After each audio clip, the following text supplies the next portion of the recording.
Babymonster's debut has stirred up quite the discussion within the K-pop community.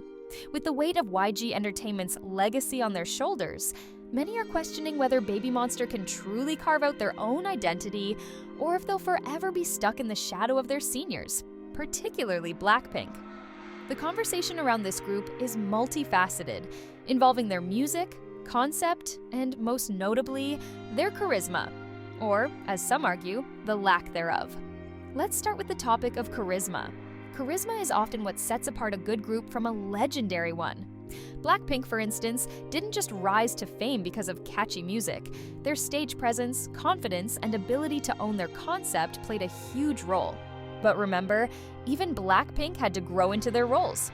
They didn't debut with the immense star power they have now. It was something they developed over time. The same can be said for Babymonster. They're still in their early stages, and expecting them to immediately match the charisma of a group that has dominated the industry for years is a bit unrealistic. Charisma isn't just about natural talent. It's about experience, training, and finding your footing in a highly competitive industry. However, it's not just about charisma. Babymonster's music has also been a point of contention. Some fans and critics feel that their songs lack the spark that made Blackpink's hits so memorable. The accusation that Babymonster's tracks are merely recycled versions of Blackpink's hits is one that's been thrown around a lot.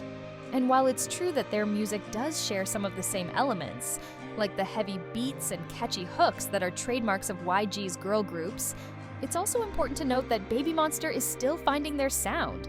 They've shown glimpses of what they can do with tracks like Forever, which many agree showcases a more elegant and sophisticated side to the group. Perhaps this is the direction they should lean into more, rather than sticking so closely to the bad girl concept that Blackpink has made famous. Speaking of concepts, this is where things get really interesting.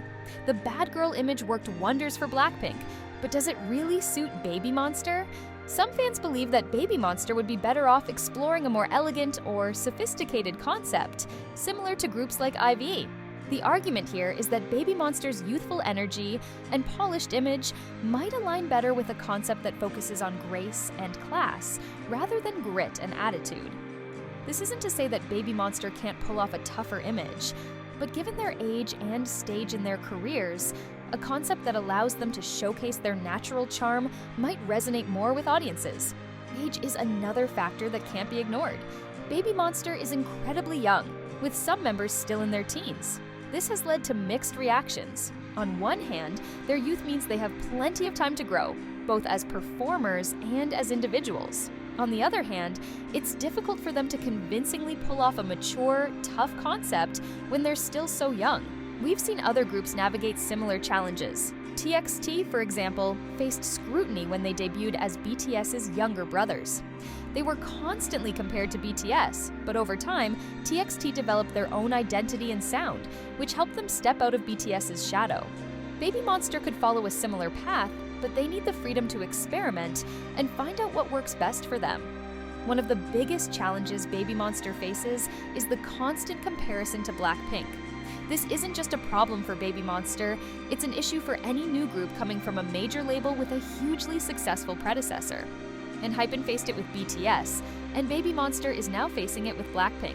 The problem with these comparisons is that they can overshadow the new group's own merits. Instead of being judged on their own terms, Babymonster is often critiqued for not living up to the standard set by Blackpink. This kind of pressure can stifle a group's growth, making it difficult for them to find their own voice and style. It's not just about the concept or the music, though. YG Entertainment's approach to promoting Babymonster also plays a role in how they're perceived. Unlike Blackpink, who were heavily promoted with distinct individual branding from the start, Babymonster feels more like a collective. This has its pros and cons. On the one hand, it emphasizes the group dynamic and their collective identity. On the other hand, it makes it harder for any one member to truly stand out. YG's traditional strategy might not work as well with a larger group like Babymonster, especially in an industry where individuality often leads to long-term success. Another aspect that has sparked debate is Babymonster's lineup. With 7 members, the group is significantly larger than Blackpink, which had only 4 members. This difference in numbers isn't just a superficial detail. It affects everything from stage dynamics to how the members are perceived by the public. Larger groups often struggle to give each member enough spotlight, which can lead to some members being overshadowed. In a group like Blackpink, where each member had a clear and distinct role, it was easier to create a cohesive image. Babymonster, with its larger lineup, faces the challenge of balancing individuality with group cohesion. This is especially difficult when they're trying to establish a unique identity separate from Blackpink. But what about the future? Babymonster is still a new group, and there's plenty of time for them to grow and evolve. They have the talent, the backing of a major label, and a growing fan base. The key will be whether they can develop a concept and sound that is distinctly their own. Right now, it seems like they're still in the process of figuring that out. Some fans suggest that they should move away from the bad girl image and embrace something more unique.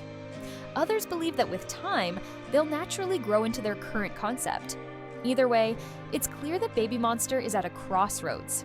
How they navigate this period will determine whether they become a lasting force in K-pop or just another group in the crowded landscape. One thing that can't be overlooked is the role of the fans. Fan support is crucial for any group's success, and Babymonster is no different. However, the fan base is currently divided. Some fans are fully on board with the direction YG has taken with Babymonster, while others are hoping for a change. This split in the fan base could be problematic if it continues, as it could affect the group's overall momentum. For Babymonster to thrive, they'll need a united and passionate fan base behind them.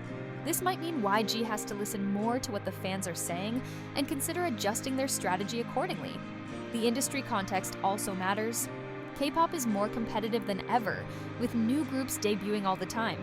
To stand out, a group needs more than just talent. They need a clear identity, a distinct sound, and a concept that resonates with both domestic and international audiences. Babymonster has the raw talent, but they're still in the process of refining the other elements.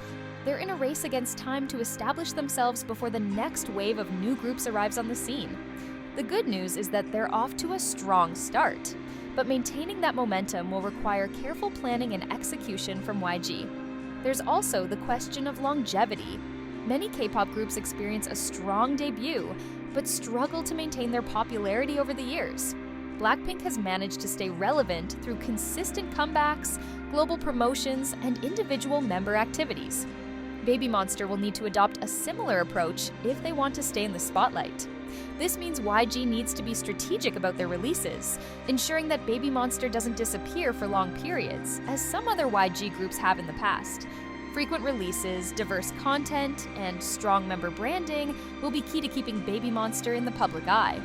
Let's not forget about the importance of global appeal. In today's K-pop landscape, success isn't just about dominating the Korean charts. It's about making a mark on the global stage. Blackpink's international success is largely due to their appeal to a global audience. Babymonster has the potential to do the same, but they'll need to ensure that their music and concept resonate beyond Korea. This might mean incorporating more diverse musical influences, collaborating with international artists, or engaging more actively with global fans through social media and other platforms. Ultimately, the success of Babymonster will depend on their ability to grow and adapt. The challenges they face are significant, but they're not insurmountable. With the right guidance, Babymonster could very well become one of the defining groups of their generation.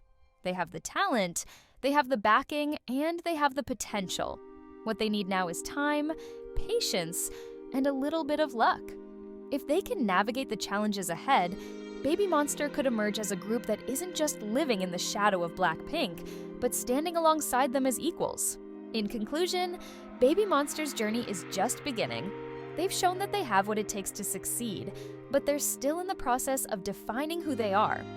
Whether they continue down the path set by Blackpink or carve out a new direction entirely, one thing is clear. They have the potential to be more than just a little sister group. The next few years will be crucial in determining whether they can break out on their own and become a force to be reckoned with in the K-pop industry. What do you think? Will Babymonster step out of Blackpink's shadow and establish their own identity, or are they destined to be forever compared to their seniors? Let me know your thoughts in the comments, and don't forget to like and subscribe for more deep dives into the world of K-pop.